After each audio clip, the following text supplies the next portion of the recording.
My name is Maximilian, but everyone calls me Max. At 28, I finally achieved my dream of buying my first house after years of saving while working as a software developer. The pride I felt walking through my own front door was indescribable, especially coming from a family where privacy was just a theoretical concept.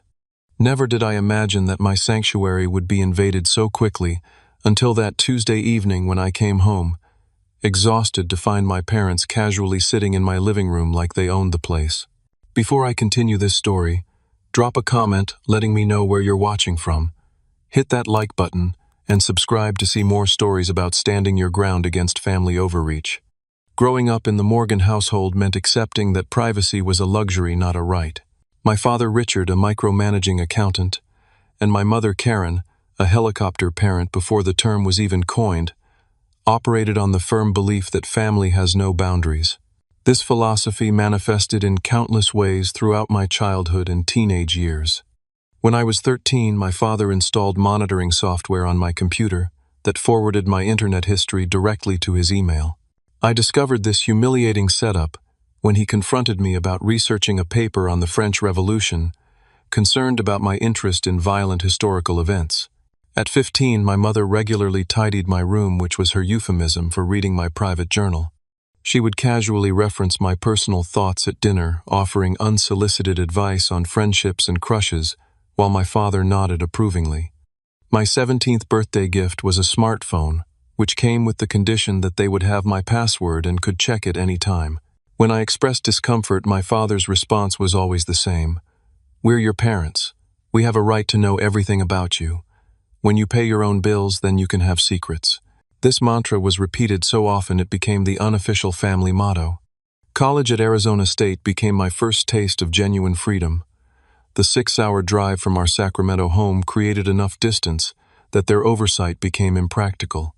I thrived in this newfound independence, making the dean's list consistently while managing my own schedule, friendships, and decisions without parental input for the first time. After graduation, I moved into a series of shared apartments with roommates from college.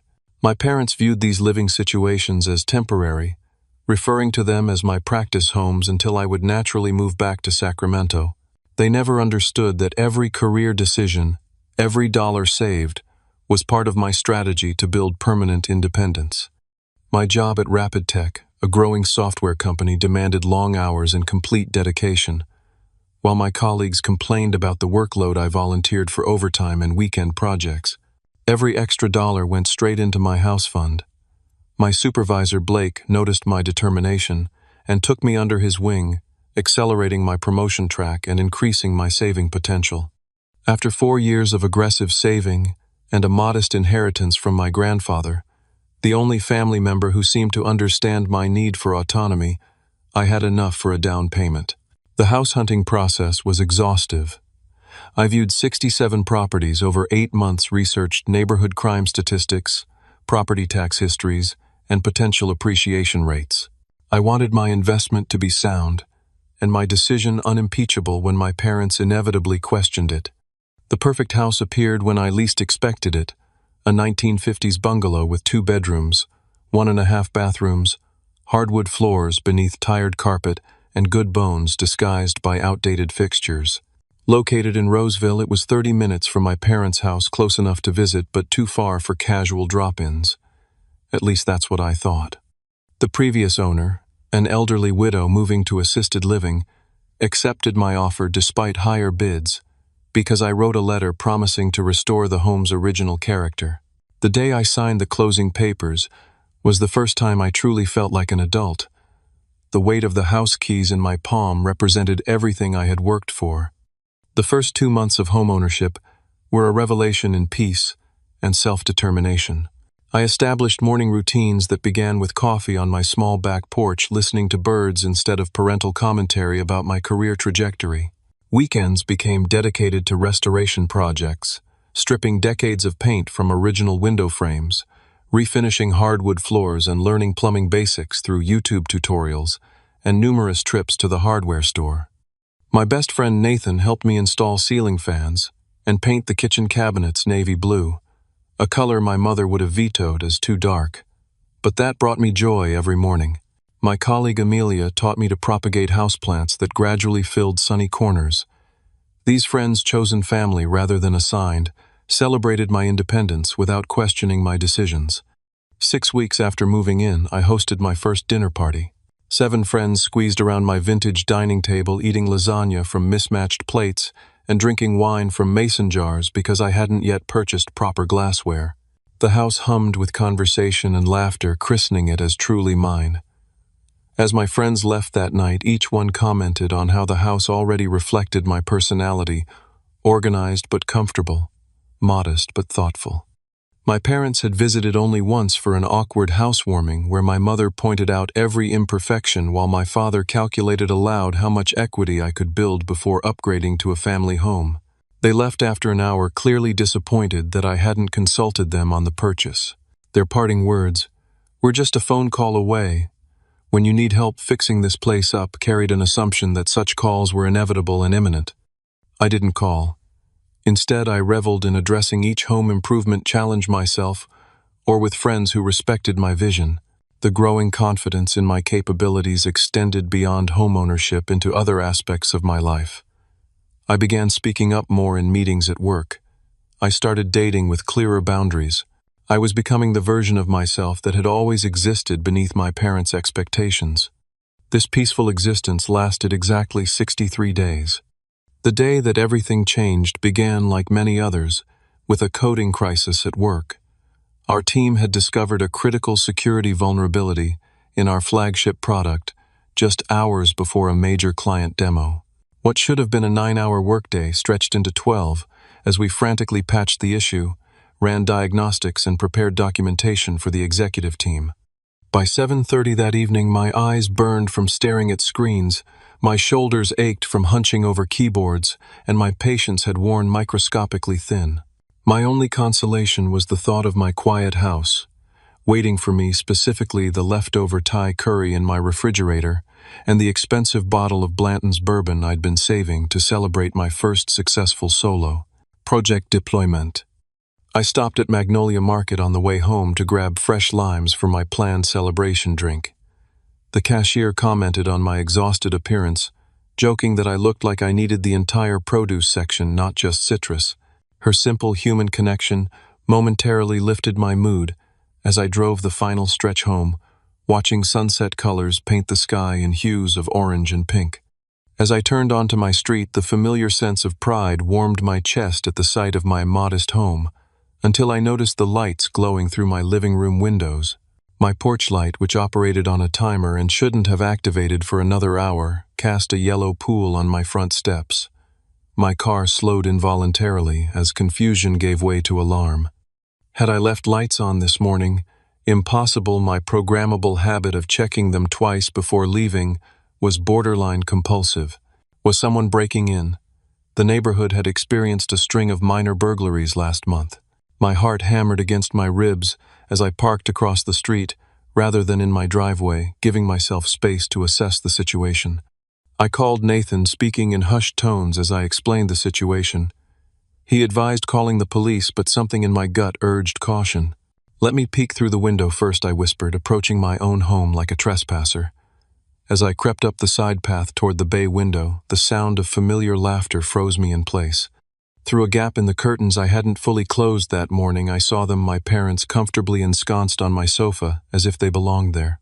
My mother sat with her shoes off, feet tucked beneath her, flipping through a home decor magazine I didn't recognize. My father, tumbler in hand, was watching my television and helping himself to the Blantons I had been saving. The surreal sight momentarily disconnected me from reality. Had I given them a key I'd forgotten about? Had we planned a visit that slipped my mind during the workday chaos? No, neither explanation fit. This was unauthorized entry regardless of our blood relation. I ended the call with Nathan promising to update him later and took 3 deep breaths before inserting my key into the lock. The sound prompted immediate movement inside. As I pushed open the door carrier bag of limes dangling from one wrist and laptop bag from the other, my parents looked up with expressions not of guilt, but of casual expectation. "There you are," my mother exclaimed, as if I were late to an appointment in my own home. "We were wondering when you'd get back." The living room I had left immaculate that morning had been subtly rearranged. My reading chair now angled toward the television instead of the window. A new throw blanket I'd never seen covered part of my sofa. A vase of fresh flowers, lilies that would aggravate my allergies dominated my coffee table. "What are you doing here?" I asked, my voice emerging steadier than I felt. "And how did you get in?" My mother smiled indulgently, the expression she typically reserved for what she considered my amusing overreactions. From her purse, she extracted a silver house key attached to a keychain, featuring a photo of our family from my high school graduation. "We thought we'd surprise you." She waved the key like it was a completely normal thing to possess without my knowledge. "Now it's family property, so let's not make a big deal out of it. I brought some proper curtains for that window. The ones you chose are letting in too much morning sun. You'll never get proper rest." My father took another sip of my bourbon, and added, "Your mother was worried you weren't eating right living alone. We brought lasagna, a real one, not that vegetarian nonsense you've been experimenting with. It's in the fridge." The casual invasion left me momentarily speechless. My gaze traveled from the key in my mother's hand to the bourbon in my father's, then to the stack of home improvement magazines, now occupying the side table where my computer science journals had been.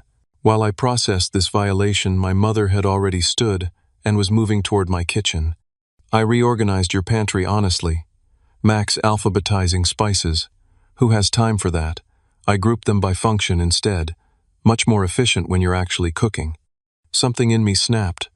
Not violently, not dramatically, but with the quiet finality of a thread pulled beyond its tensile strength. I set down my bags, walked calmly to my front door, and held it open wide. A cool evening breeze swept in, carrying the scent of my neighbor's jasmine. I smiled, not the accommodating smile they were accustomed to, but one that didn't reach my eyes. "I never gave you a key," I said evenly, "because I never invited you to enter my home without permission. This isn't family property. It's my property, purchased with my money, maintained with my labor. So here's what's going to happen. You're going to leave right now, return my key, and call before visiting in the future, like everyone else in my life respects enough to do." The stunned expressions that transformed their faces would have been comical in any other context. My mother's mouth opened and closed without sound. My father's hand froze halfway to his lips, bourbon catching amber light. The silence that followed my declaration lasted approximately 3 seconds before my mother's eyes welled with tears, her standard response to not getting her way. These weren't the quiet, dignified tears of genuine hurt, but the performative kind designed to immediately shift me into the role of villain. "How could you speak to us this way?" she gasped, pressing one hand to her chest as if physically wounded. "After everything we've done for you, we raised you, educated you, supported you, and now we're not even welcome in your home." My father set down the tumbler with deliberate slowness, a gesture I recognized from childhood confrontations. It preceded his transitioning from casual dismissiveness to authoritarian anger. "You need to watch your tone, Maximilian," he said, using my full name as he always did, when asserting dominance. "Your mother went to considerable trouble to help you today. The proper response is gratitude, not this teenage rebellion. I thought you'd outgrown this phase." I remained in position, door open, expression neutral. My tone is perfectly appropriate for someone finding uninvited people in their home. "The key, please." My mother's tears escalated to quiet sobs as she looked to my father for support. He stood drawing himself up to his full height, a tactic that had intimidated me as a child, but now struck me as almost desperate. "We're your parents," he said, as if stating this fact automatically granted them immunity from normal social boundaries. "We don't need permission to check on our son. Your mother was worried about you living alone. She hasn't slept properly since you moved in here." "My living situation isn't responsible for Mom's insomnia," I replied. "And being my parents doesn't entitle you to break into my house. The key, please." My mother's crying abruptly ceased as she realized her usual tactic wasn't working. She switched strategies, moving toward me with arms outstretched for a hug. "Honey, we just want to be part of your life." "Is that so terrible?" "We miss you."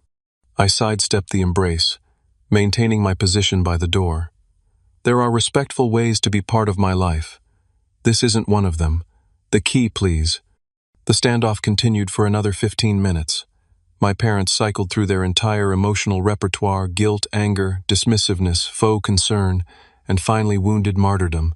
I repeated my request for the key 11 times before my mother finally extracted it from her purse and placed it on my entry table, rather than handing it directly to me, a small but telling act of passive aggression. "I hope you realize how hurtful you're being," she said, gathering her purse, and the shopping bags that I now noticed contained additional unauthorized improvements for my home. "We only wanted to help." My father drained the last of my bourbon before standing. "When you calm down and think rationally about this, you'll realize you're overreacting. Family helps family, Max. That's how it works. Boundaries help families," I countered. "That's how healthy relationships work." As they reluctantly moved toward the door, my mother paused to add, "I left some notes on your refrigerator about improvements this place needs. The bathroom caulking is atrocious, and those kitchen cabinets are too dark for such a small space. We can help you fix everything next weekend." "I won't be available next weekend," I said, not elaborating that my unavailability would extend indefinitely until they demonstrated respect for my autonomy. Their departure from my property featured the kind of dramatic exit my mother had perfected over years of domestic disagreements. Loud sighs, backward glances, and one final parting shot from my father. "When you own a house, you realize how too much help you need. Don't be too proud to call when things start breaking, which they will." I closed the door behind them, engaged the deadbolt, and leaned against the solid wood surface, heart pounding as if I'd run a marathon. The house felt different now, contaminated by their presence, in a way that transcended the physical rearrangements. A methodical inspection of my home revealed the full extent of their interference. My mother had indeed reorganized my pantry, grouping spices in a system comprehensible only to her. She'd replaced my shower curtain with a floral pattern that clashed with my bathroom tiles. My carefully curated bookshelf had been rearranged with certain books, notably those on personal boundaries and psychology, mysteriously relegated to the bottom shelf. Most disturbingly, my home office showed signs of thorough examination. Computer cables that I meticulously arranged in a specific pattern had been unplugged and reconnected haphazardly. My filing cabinet drawer wasn't fully closed, a cardinal sin in my organizational system, and my notebook containing personal reflections and future plans had been moved from its drawer to the desktop. The refrigerator bore 7 yellow sticky notes with my mother's looping handwriting, each detailing urgent improvements ranging from "replace bathroom faucet, current one wastes water," to "consider lighter curtains, too masculine and dark." In here, the final note simply read, "Spare bedroom would make perfect nursery someday. Let's discuss paint colors next visit." Sleep evaded me that night despite my physical exhaustion. I lay awake replaying the confrontation, analyzing whether I could have handled it differently while still maintaining my boundaries. Around 2 in the morning, my phone began buzzing with text messages. From Mom. "Just checking you're okay. You seemed very stressed. Remember, your blood pressure tends to run high like your father's outer. Tends to halder. Juster." From Dad. "Your mother is upset. Call her tomorrow and apologize. We're only trying to help." From Mom again. "Found this article about the dangers of living alone. Sending you the link. Lots of break-ins in Sacramento area recently." From Dad again. "That bourbon is overpriced. I can recommend better options that don't drain your savings. Financial responsibility comes before luxury purchases." I silenced my phone, but damage was done to my sense of security. Even with them physically gone, their presence lingered in these digital intrusions. The pattern was so familiar: boundary violation, followed by making me responsible for their emotional reactions to my reasonable limits. As dawn broke, I made 2 decisions. First, I would change my locks immediately. Second, I would not respond to the texts establishing an information boundary to complement the physical one. Little did I know that both these strategies would prove woefully insufficient in the weeks to come. The locksmith arrived at 7:30 the next morning, replacing both my front and back door locks with high security models that couldn't be easily duplicated. His raised eyebrow at my urgency and willingness to pay rush fees spoke volumes, but professional discretion kept him from asking questions. By 8:15, I had new keys and a restored sense of security that proved embarrassingly short-lived. The following Monday, I was deep in code review when our receptionist Stephanie called my desk extension. "Your parents are in the lobby," she said, confusion evident in her voice. "They say they're surprising you with lunch." The familiar tightness returned to my chest as I explained I wasn't available. Stephanie, bless her, offered to convey this message, sparing me direct confrontation. Through the glass partition separating our work area from the reception, I watched my mother's expression shift from expectant to disappointed to determined. For 20 minutes they remained in the lobby, my father periodically checking his watch, while my mother engaged Stephanie in what appeared to be increasingly uncomfortable conversation. When they finally left, Stephanie brought a paper bag to my desk. "They insisted you needed a proper lunch because you looked thin in your Facebook profile picture from last month." Inside I found a turkey sandwich with mayonnaise, which I'm allergic to, an apple acceptable, and a handwritten note reading, "Since you're too busy for family, at least eat something nutritious. We'll try again when you're less focused on impressing your boss than maintaining relationships that actually matter." Wednesday brought a new intrusion. Arriving home from work, I discovered grocery bags on my front porch, perishables like milk and meat, left unrefrigerated for unknown hours. My mother's handwriting on a note taped to one bag read, "Noticed your fridge was nearly empty on Monday. No wonder you're losing weight. Let yourself in to put these away, but your key doesn't work anymore. Call locksmith, something wrong with your new locks." By Friday, the escalation continued. My neighbor Derek, a retired teacher I'd befriended during weekend yard work, approached me as I arrived home. "Your father was here for about 2 hours today," he reported. "Said you asked him to check for foundation issues. He was walking the perimeter of your house, looking in windows and checking the crawl space access. Seemed odd he didn't have a key, but he showed me a photo of you two together, so I didn't call anyone." I thanked Derek for the information while inwardly calculating the implications. My father had no background in construction or foundation work. His inspection was merely pretext for surveillance, and involving my neighbor represented a new level of manipulation, recruiting others into enabling their boundary violations. The weekend brought no respite. Saturday morning, a locksmith, not the one I had used, knocked on my door with a work order called in by the homeowner to create new keys. When I explained I hadn't placed this order, he showed me the service request form listing my father's name and contact information. I sent the locksmith away and immediately received a text from my father, "Just trying to help with your lock situation. No need to be difficult." Sunday morning, my mother happened to attend the same service at my new church, sitting next to me before I realized her presence and introducing herself to everyone in my row as Max's mother, who he doesn't visit enough. During coffee hour afterward, she managed to distribute her phone number to 3 church members, encouraging them to call if Max ever needs anything, since he's all alone in that big house. The social pressure extended beyond my parents' direct actions.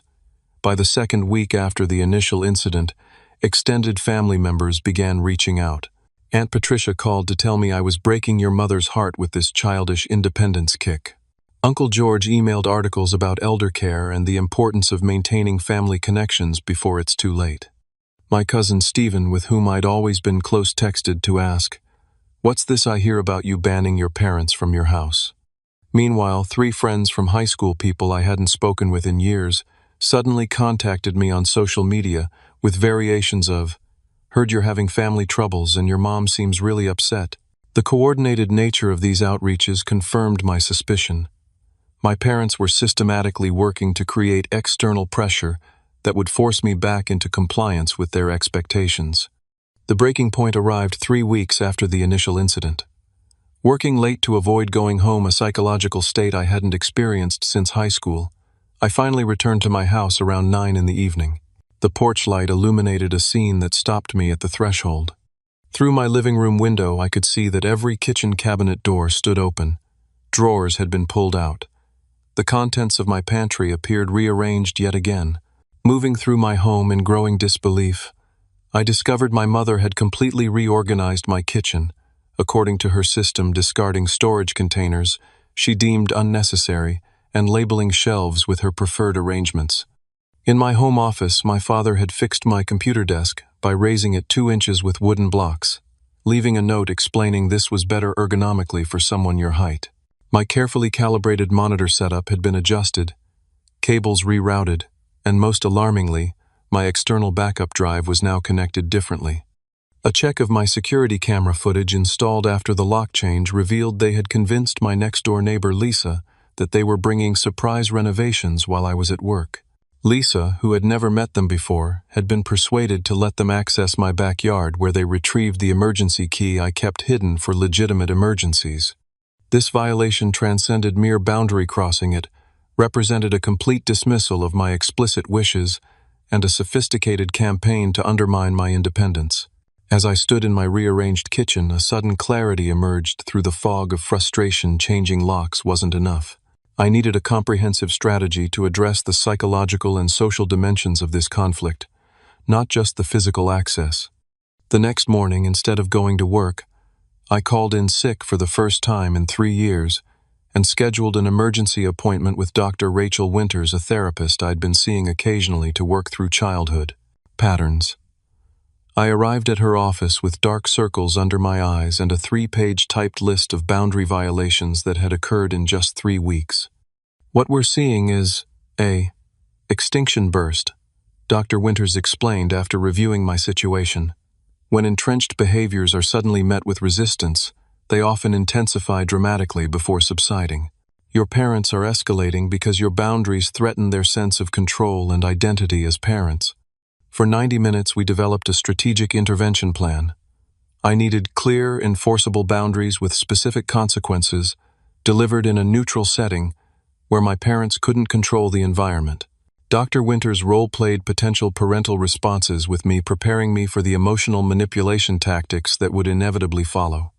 Remember, she emphasized as our session concluded, their reaction to reasonable boundaries is information about them, not about the validity of your needs.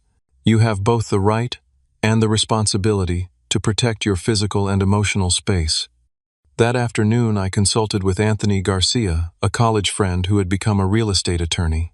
He outlined my legal options regarding unwanted entry, emphasizing that while pursuing legal action against family was emotionally complicated, documenting each incident would strengthen my position if restraining orders ever became necessary. "Send a certified letter explicitly revoking permission to enter your property," Anthony advised. "It creates a paper trail and clarifies that future entries constitute trespassing regardless of familial relationship." Armed with professional guidance, I executed the next phase of my plan. I texted my parents inviting them to dinner at Castellano's, an upscale Italian restaurant equidistant from our homes. The neutral territory would prevent scenes. My mother hated public embarrassment more than almost anything, while the reservation time, 6:30 on Tuesday evening, would naturally limit the interaction's duration due to the restaurant's popularity and table turnover. Their response was immediate and revealing. My father texted, "Finally coming to your senses. Your mother will be pleased." My mother called within minutes, already planning to arrive early to discuss some ideas for your guest bathroom renovation. These responses confirmed they interpreted my invitation not as a boundary-setting conversation, but as capitulation, exactly as Dr. Winters had predicted. Tuesday evening arrived with stomach-churning anxiety I hadn't experienced since college finals. I deliberately arrived 20 minutes early to secure our table and establish psychological home field advantage, but discovered my parents already seated, my mother rearranging the table settings, and my father questioning the waiter about wine selections my son might enjoy. "We took the liberty of ordering appetizers," my mother announced as I sat down. "You always take too long to decide, and the bruschetta here is apparently exceptional. And I've selected a Barolo that won't break your budget," my father added. "The markup on wine in restaurants is highway robbery, but this one's reasonable." Their presumptiveness extending even to this meal I had initiated and would be paying for perfectly illustrated the dynamic I needed to address. I waited until after drink orders and appetizers, allowing the social ritual to establish a veneer of normalcy before introducing the actual purpose of our gathering. "I invited you tonight because we need to discuss something important." I began, keeping my voice measured despite my racing heart. "The current dynamic between us isn't working, and I want to establish healthier patterns before our relationship suffers permanent damage." My mother immediately reached for my hand across the table. "We've been so worried about exactly that. You've been distant and cold, and we're concerned about your isolation in that house. Your father and I have been talking about— Please let me finish, I interrupted gently but firmly. This isn't about my house or my lifestyle choices. It's about boundaries and respect between adults. I removed a small note card from my pocket, not because I needed notes for this conversation I'd rehearsed repeatedly, but because the physical object provided a concrete focus. I want to be clear about 3 specific boundaries going forward. First, no one enters my home without explicit invitation each time. Having a key which was obtained without my knowledge doesn't constitute ongoing permission to enter. My father's expression darkened. That's ridiculous. We're family, not strangers. Second, I continued as if he hadn't spoken. My personal and professional spaces are mine to organize and maintain according to my preferences. Commentary or criticism about my decorating organization or lifestyle choices is only welcome when I specifically ask for input. My mother's eyes widened. So we're supposed to pretend we don't notice when you're living in conditions that aren't up to. Third, I pressed on communication with my friends, colleagues, neighbors, or extended family about me needs my consent. Recruiting others to pressure me is inappropriate and damages multiple relationships, not just ours. The silence that followed lasted through the arrival of our main courses. My mother stared at her pasta without touching it, tears forming but held in check by the public setting. My father methodically cut his chicken parmesan into precise squares, a controlling gesture I recognized from childhood dinners after I disappointed him. So that's it, he finally said. You've unilaterally decided we're toxic influences to be managed. I've decided I'm an adult who deserves the same respect you'd give any other adult, I clarified. These boundaries aren't punishments.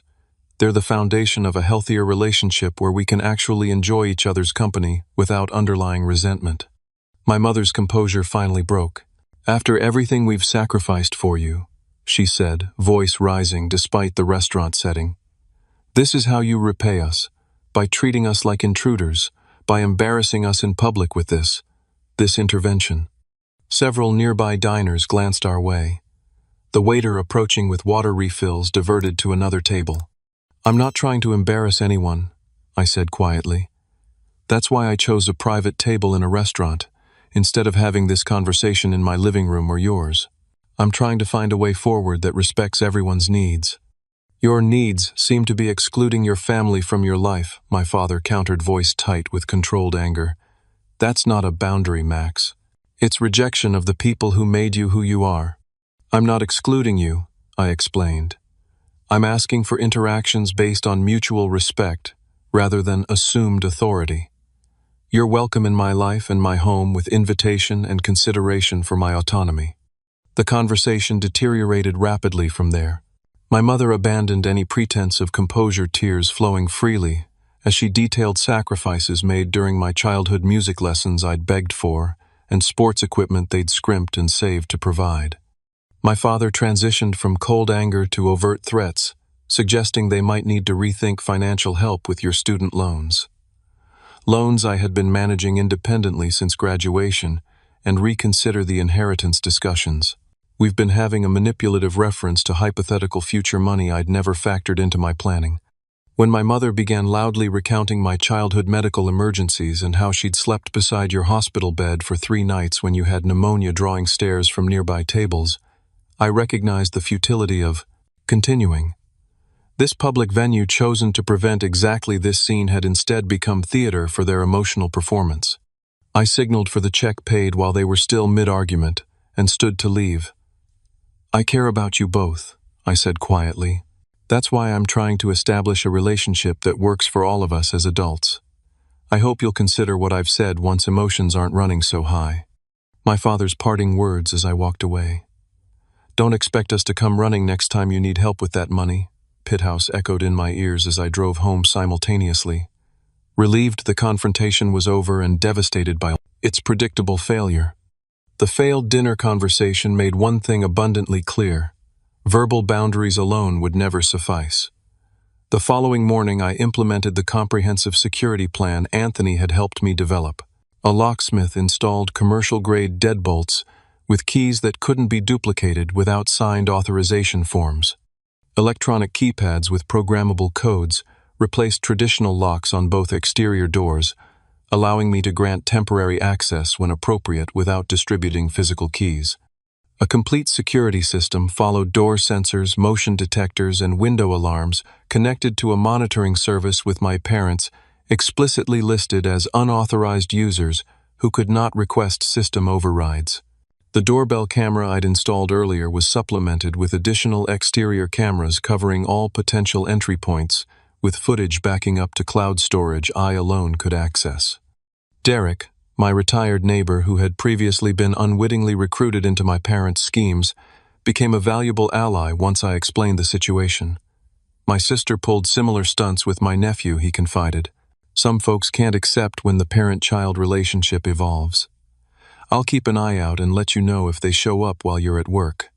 I provided similar context to my direct neighbors on both sides and across the street, framing the situation tactfully, as my parents are having trouble respecting boundaries as I establish independence, rather than detailing the full extent of their violations. This network of aware neighbors created a community safety net without burning bridges through excessive disclosure. The physical security measures addressed only one dimension of the problem. The emotional boundaries required equally rigorous protection. I drafted a clear email to both parents establishing a 2-week communication pause to allow everyone space to process our dinner conversation. I specified that during this period I would not respond to calls, texts, emails, or social media contacts from either of them, nor would I engage with extended family members or friends acting as intermediaries. After this cooling-off period, I wrote, "I welcome text communication as we rebuild trust. In-person visits can resume once we've established a pattern of respectful digital interaction with advance notice and explicit invitation required each time." The response was predictable but still painful. My mother called 7 times in the hour after receiving my email, leaving increasingly distraught voicemails ranging from, "I can't believe you'd cut off your own mother," to, "What if there's a family emergency?" My father's approach was more coldly strategic, with a single email outlining all the ways my immature behavior would damage my relationships, career prospects, and future happiness. True to my word, I didn't respond to either, though each contact tested my resolve. I temporarily muted family members on social media and created email filters to direct their messages to a folder I could review when emotionally prepared, rather than having them ambush my inbox. The first test of my new boundaries came sooner than expected. 3 days into the communication pause, my security system alerted me to activity at my front door while I was at work. Live video showed my parents attempting to use a key in my newly changed locks, then pressing the doorbell repeatedly. When these efforts failed, my father circled to the back door, while my mother remained at the front, creating a 2-pronged attempt to gain entry. Finding all access points secured, they eventually retreated to their car, where they remained parked in front of my house for 27 minutes. The entire incident was recorded from multiple angles, providing documentation I hoped never to need, but felt reassured to possess. I maintained my composure and called them from my office phone, which they wouldn't recognize on caller ID. When my mother answered, I calmly stated, "I can see you're at my house right now through my security cameras. This violates the boundary I established about visits requiring invitation. Please leave my property immediately. We can discuss this after the 2-week communication pause we agreed upon." My father grabbed the phone. "This is ridiculous, Max. Your mother brought homemade soup because she heard from Stephanie's cousin that there's a stomach bug going around your office. We're trying to help, not invade." The mention of Stephanie, our receptionist whom they'd met exactly once during their workplace lunch, ambush, and her cousin, someone I'd never met, illustrated how extensively they were tracking my life through social connections. This revelation strengthened my resolve. "I understand you believe you're helping," I replied evenly. "However, I've been clear about my boundaries. Please respect them by leaving now and honoring the communication pause we discussed." They left, but not without my mother placing the soup container prominently on my front step directly in view of my camera. A passive-aggressive acknowledgement that they knew they were being recorded. As challenging as this confrontation was, It represented my first successful enforcement of a boundary with real-time consequences. I had remained calm, asserted my position clearly, and followed through without capitulating to emotional manipulation. It was a small victory, but a significant one in the larger campaign for relationship recalibration. The unexpected ally emerged a week into the communication pause. My phone displayed an unfamiliar number one evening which I almost ignored, assuming it was another parental end run around my boundaries. Something compelled me to answer, revealing my father's sister, Aunt Rebecca, whom I'd always liked but rarely saw due to her living in Colorado. "I hope you don't mind me calling out of the blue," she began, "but your mother has been calling me daily about your rebellion, and I thought I should hear your side before forming opinions." For the first time since this ordeal began, I found myself speaking with someone who truly understood the dynamic at play. Rebecca shared her own history of boundary struggles with my parents, particularly my mother's tendency to rearrange her home during visits, and my father's financial commentary disguised as advice. "They did the same thing when I bought my condo after my divorce," she revealed. "Showed up unannounced, had keys made, somehow rearranged my bedroom as a surprise. When I confronted them, your mother cried for 3 days and your father suggested my hormones were making me ungrateful." Rebecca's validation that I wasn't overreacting or being unreasonable provided a psychological anchor I desperately needed. Her perspective, as someone who loved my parents but recognized their boundary issues, offered balanced insight without the bias of my emotional involvement. "It took me nearly 2 years of consistent boundaries before they accepted my autonomy," she admitted. "There were many backslides and guilt trips, but eventually we reached a workable relationship. Not perfect, but functional.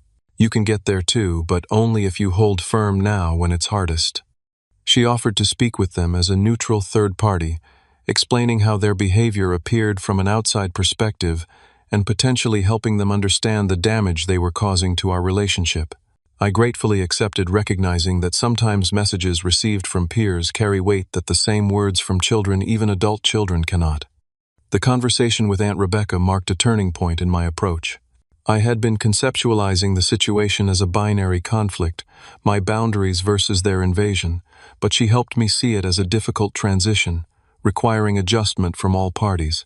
This reframing didn't excuse their behavior, but contextualized it in ways that made it less personally hurtful and more recognizable as their limitation rather than my failure. The path to a new equilibrium wasn't swift or straightforward, but it was steady. The 2-week communication pause extended to 3 when my parents attempted to circumvent it through my cousin's wedding, where they cornered me by the gift table to discuss this ridiculous situation. I calmly excused myself and later sent a reset email extending the pause until we can agree on basic interaction parameters. By the 4th week, signs of adjustment began appearing. My mother sent a text, just one, not the usual barrage that simply read, "When you're ready to talk, we are too. No pressure." It contained no guilt-inducing language, no references to my cruelty or their worry. This simple message represented significant progress in respecting the boundaries I'd established. 2 days later, my father followed with an email lacking his usual condescending tone. "Your Aunt Rebecca suggested we may have overstepped. Not our intention. Would like to understand your perspective better when you're open to sharing it." These tentative olive branches allowed for cautious re-engagement. I responded with appreciation for their messages and suggested a phone call the following weekend, a deliberate choice, offering connection while maintaining physical distance. The call, while occasionally tense, remained largely productive as I re-emphasized my boundaries, and crucially, they actually listened without immediate dismissal. 3 months after the initial confrontation, we reached a fragile but functional understanding. My parents would call or text before any visit, waiting for affirmative response before arriving. They no longer commented on my home organization or decor unless I specifically sought their input. Most significantly, they began recognizing me as an independent adult with valid preferences rather than a child making choices they needed to correct. The first respectful visit occurred 4 months after the incident. My mother called 3 days in advance, asking if Sunday afternoon would be convenient for them to stop by. She specified they would stay for approximately 2 hours and asked if there was anything they could bring rather than assuming what I needed. My father called the morning of the visit, confirming their arrival time and checking if it was still convenient. These seemingly small courtesies represented monumental shifts in our dynamic. During the visit itself, my mother visibly bit her tongue when she noticed I'd painted my guest room a deep blue she would never have chosen. My father refrained from interrogating me about my retirement contributions when I mentioned a work bonus. They were clearly making efforts, however uncomfortable, to respect the boundaries we'd established. As our relationship recalibrated, I noticed positive ripple effects throughout other areas of my life. The confidence gained from standing firm with my parents translated to greater assertiveness at work. During a project planning meeting, I respectfully but firmly pushed back when my ideas were repeatedly interrupted, earning a nod of approval from my supervisor and setting a precedent for more equitable team dynamics. My newfound boundary-setting skills improved my dating life as well. When Michael, a man I'd been seeing casually, began exhibiting some concerning controlling behaviors, texting repeatedly when I didn't respond immediately, and questioning my independent social plans, I addressed it directly, rather than accommodating to keep peace.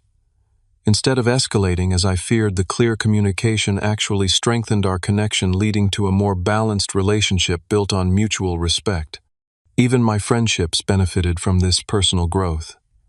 I found myself more comfortable expressing preferences rather than defaulting to people-pleasing behaviors. When my friend Jordan suggested a restaurant I disliked for our monthly dinner, I simply offered an alternative rather than silently acquiescing as I would have previously. This authenticity paradoxically deepened our connection, rather than creating the conflict I would have once feared. 6 months after that Tuesday evening when I found my parents in my living room, I hosted a small housewarming party, the proper celebration my home deserved. My parents attended as invited guests, arriving at the specified time with a thoughtful housewarming gift, a custom address stamp I had actually mentioned, wanting rather than unsolicited home improvements.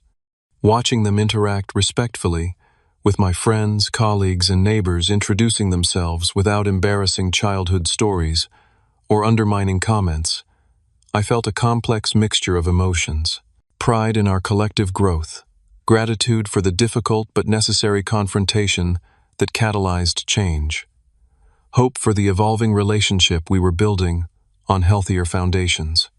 That evening, as my father helped clean up without rearranging my kitchen, and my mother complimented my home without suggesting improvements, I recognized the profound truth that had emerged from this challenging chapter: ownership extends far beyond property deeds and mortgage payments. True ownership encompasses your decisions, your boundaries, and your right to define relationships on mutually respectful terms. The house keys in my pocket represented more than access to physical space. They symbolized the authority to determine who entered both my home and my life, under what conditions and with what expectations. This authority wasn't selfishly guarded, but thoughtfully administered, creating space for genuine connection rather than obligatory compliance. As my last guests departed, and my parents prepared to leave without assumptions about staying over or returning unannounced, my mother paused at the door. "Your grandfather would be proud of this place," she said simply. "And of you." The comment, free from manipulation or hidden agenda, felt like the final confirmation of our new dynamic. We had traversed a difficult path together and emerged with something more valuable than unquestioned access or authority. We had built mutual respect. Sometimes the most loving thing you can do is say no to those you care about most, not out of rejection or spite, but from commitment to authentic relationship. In establishing these boundaries, I hadn't lost my family. I'd created the foundation for a healthier one. Have you ever had to set difficult boundaries with family members who didn't respect your independence? Share your experience in the comments below. If my story resonated with you, please hit that like button and subscribe for more real-life lessons about navigating complicated relationships. Thank you for listening, and remember, owning your boundaries is the first step to owning your life.